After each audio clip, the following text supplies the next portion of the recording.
1700 KG. হ্যাঁ হ্যাঁ ভালো আছিল না, তোরটাই ভালো হয়েছে। কি তোরটাই ভালো হয়েছে?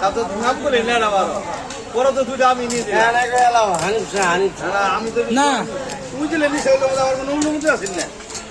আরে আমি তো নিছি কি দেখ দিলে কাবা চাপা করে, সময় নাই। এই যে পিরানহা জাতীয় মাছ, ঠিক আছে, আপনারা সবাই কমেন্ট করে জানাবেন এই পিরানহা মাছটা কি আসলে মানব শরীরের জন্য ক্ষতিকর কিনা বা স্বাস্থ্যকর কিনা। এই যে পিরানহা মাছ ভাই, আপনি যে এই যে পিরানহা এই মাছটা কিনলেন